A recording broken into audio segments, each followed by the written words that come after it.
I'm Dhamma Bum, and I'll be your guide for today's guided meditation. Today is Monday, August 3rd, and our theme is Make Haste Slowly. August theme is right livelihood, and that's where we're at. That'll be our theme all through the month.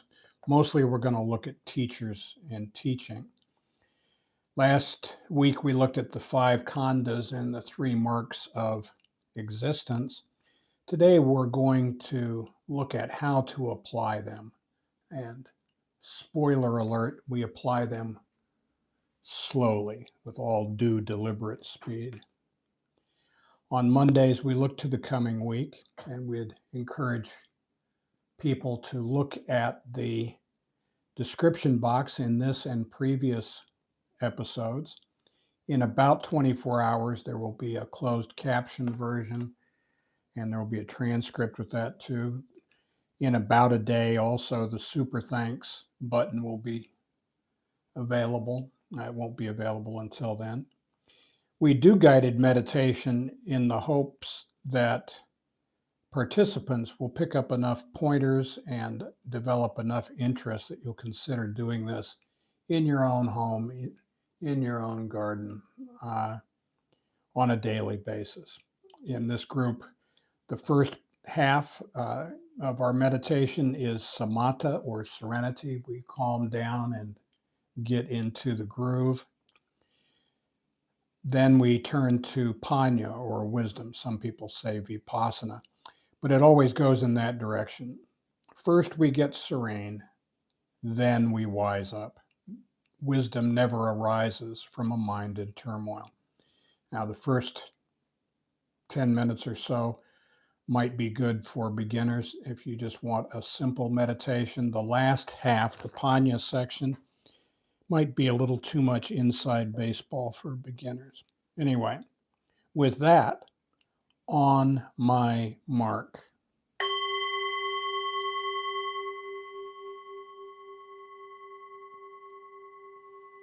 Please find yourself in a quiet spot, spine straight, shoulders back. Let your hands rest in your lap or on your thighs or your knees. Imagine a ball of white light an inch or two, 3 to 5 centimeters, beneath your nostrils. Breathe in through your nose. Watch it go down past your heart to your stomach and back out the same way. Breathe in through your nose. Watch it go down past your heart to your stomach and back out the same way. Just smooth, natural breaths for you. When outside thoughts intrude, gently brush them aside, thinking, no, that's not my business. I'm focused on my breath as I breathe in through my nose. Watch it go down past my heart to my stomach and back out the same way.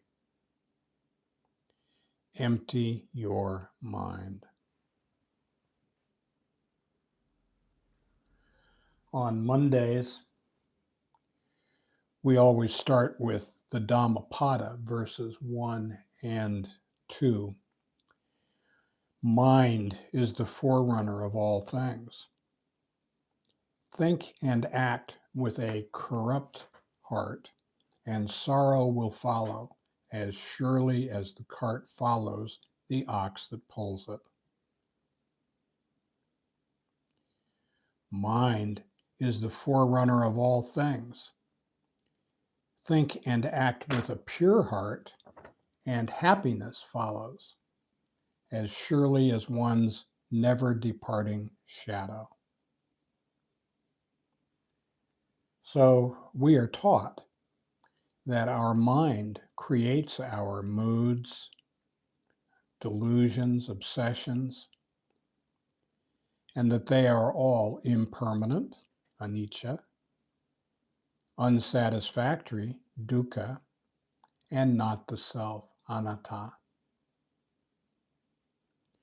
We meditate to calm our mind and tame our heart. We look at our thoughts, we examine them, we see them for what they are, and we let them go. If we let go a little, we get a little serenity. If we let go a lot, we get a lot of serenity. And if we let go completely, that is, if we accept life just the way it is, then we find complete serenity.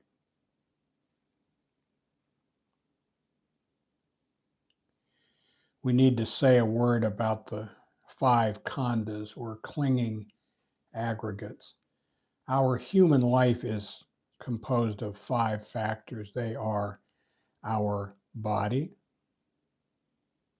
our feelings, memories and perceptions, thoughts, and consciousness. And they are also impermanent, unsatisfactory, and not the self. We are taught that they are like a ball of molten lead, too hot to touch. We cannot touch them on the top or the sides, cannot touch them on the bottom without burning ourselves badly. And we'd encourage you to go back to last week's meditations for some more information about the 5 khandhas and the 3 marks of existence: anicca, dukkha, anatta. Please join me in a thought experiment this morning. In your mind's eye, lift up and look down on your head, on your skull. And on the right, you will see your monkey mind. And you can see it very busy, shifting moods. You can see the colors change from pink to red to black to baby blue to white, never steady or stable. And on your left, you will see a battalion of self-licking ice cream cones. And these are our thoughts, and they are very busy also. Mostly, they are sucking up to our mood or our mind and its ever-changing moods. Whatever the mind wants to do, the thoughts chip in, and they always overdo it. We look at them, they too are impermanent, unsatisfactory, and not the self. Look at it, see it for what it is, and let it go. Now, as meditators, we have 3 duties: mindfulness, collectedness, and contentment.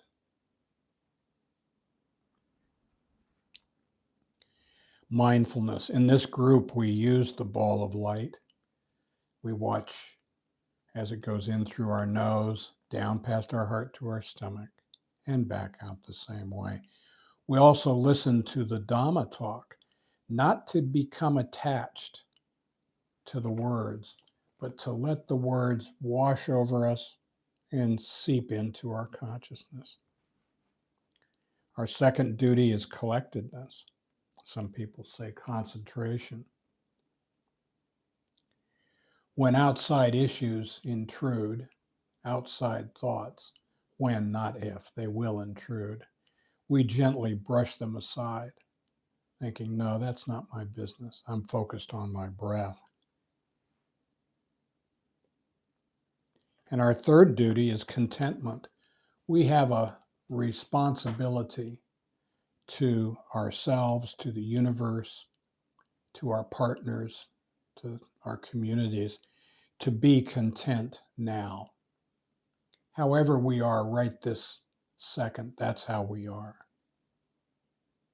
If we're angry, resentful, fearful right this minute, that's how we are. If we are happy, joyous, and free, that is how we are. And that's all set by our mind and our thoughts. So, in a phrase, if we are mindful, collected, and content, in a phrase, we might say the goal is to slow down. I think of that 59th Street Bridge song, "Slow Down, You're Moving Too Fast. You've got to make the morning last," that one. That's exactly where we want to be in our meditation and as we go through our daily life this week. And if you can be slow for just a couple of seconds during this meditation, you can be slow throughout your day, and you just stitch together these little bits of slow motion action, careful consideration, and we look up, we go, holy cow, it's been 2 hours since I had a hurry up thought. How did that happen? Well, how indeed. As we go through this week, we've got 4 tips. First, let's make haste slowly. Second, don't just do something, stand there. This is Wu Wei, a Taoist principle. And we'll touch on this in a little bit. Third, PAUSE. Please avoid using silly excuses. Oh, they made me do it. Nobody made you do anything.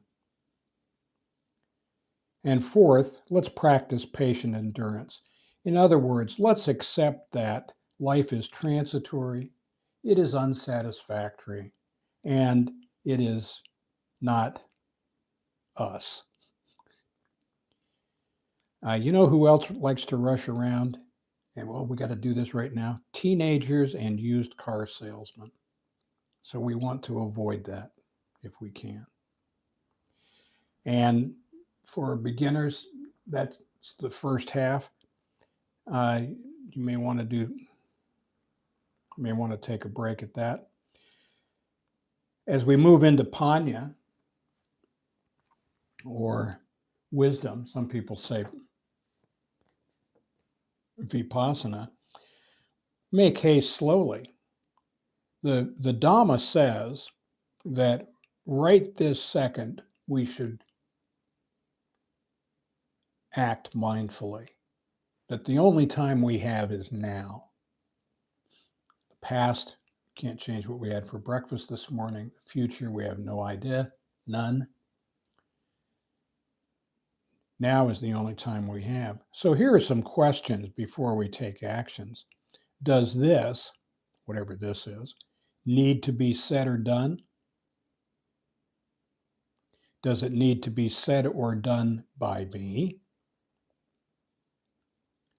Does it need to be said or done by me now?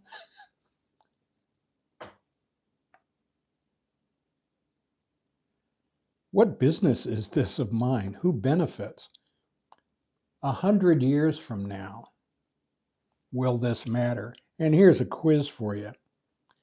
No peeking, don't look. Who is the prime minister or the president in your country in 1926? Any idea? How about 1976? Yeah, that's the point. The noble ones say, not for sure. Second, don't just do something, stand there. This is the Taoist principle of Wu Wei, which means intentional stillness. And here's a story to illustrate this. A guy named Sai Wang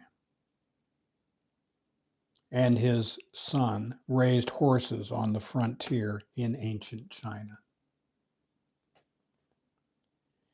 One day, their finest horse ran away. Neighbors came running up to console the old man, and he calmly said, "We'll see." A few days later, the horse returned, leading 7 wild horses. The same neighbors rushed over, to congratulate Sai Wang on his good luck. "We'll see," said the old man.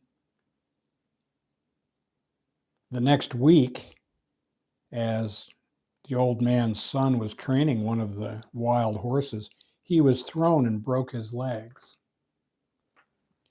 Neighbors came to commiserate, but the father said again, "We'll see." The next day, the emperor's army came rounding up men for war, but the son could not be drafted. So, not for sure. We don't know. We have no idea. Oh, it's going to be a disaster. You don't know that. Oh, it'll be like paradise. You don't know that. Calm down. PAUSE. Please avoid using silly excuses. When we are making decision, let's rely on our own reasoned choice. Let's not blame things on other people. Oh, they made me do it. They did it first. I was just following orders. Those are all weasel words designed to justify whatever it was that we'd done. We need to take a beat, pause, and consider the consequences, because we are individually responsible for the choices we make. This is karma. So whatever we do, that's on us. Another way to put it would be measure twice, cut once. When the good idea fairy shows up with really cool new ideas and plans, here are some questions for the good idea fairy. Question 1. This is a good idea compared to what?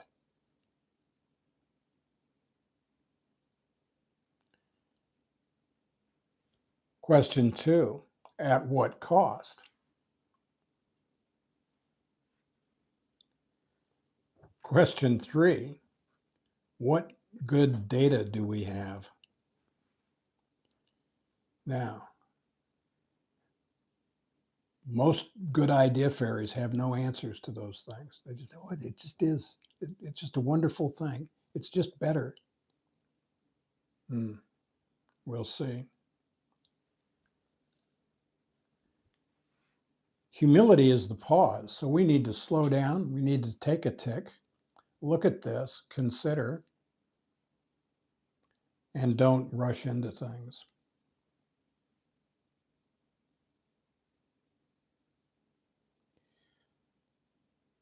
Patient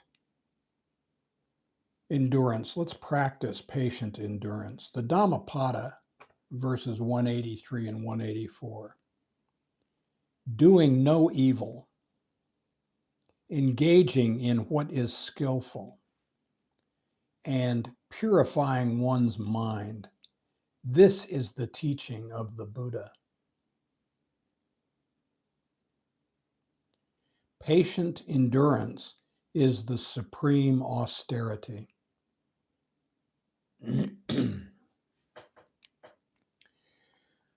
Patience is not a 4-letter word. And this goes right back to what we've just been saying. The formula for skillfulness is mindful action, wu wei, pausing rather than reacting, and patience. Good, bad, or indifferent, our actions have consequences, and we alone are responsible for them. Therefore, it behooves us to consider carefully and act accordingly. Fools rush in. Let's not follow.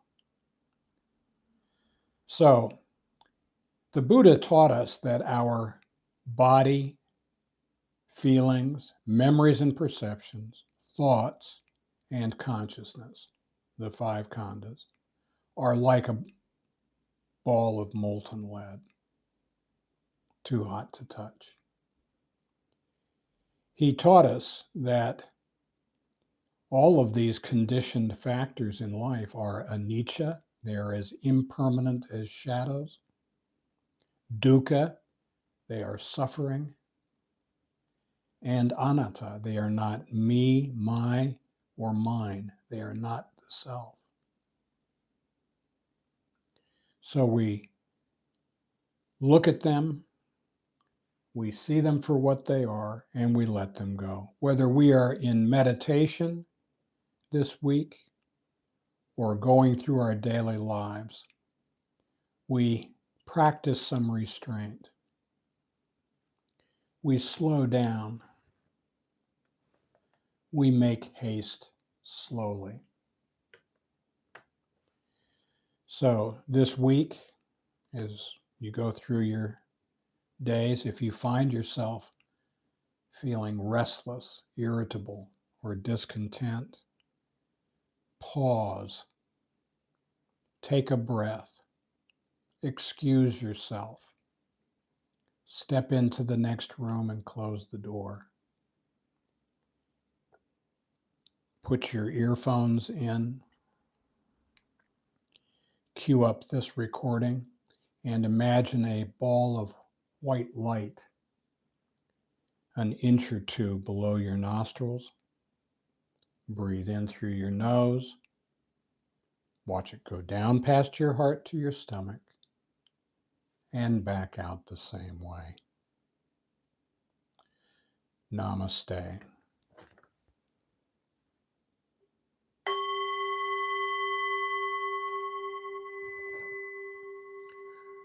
Okay.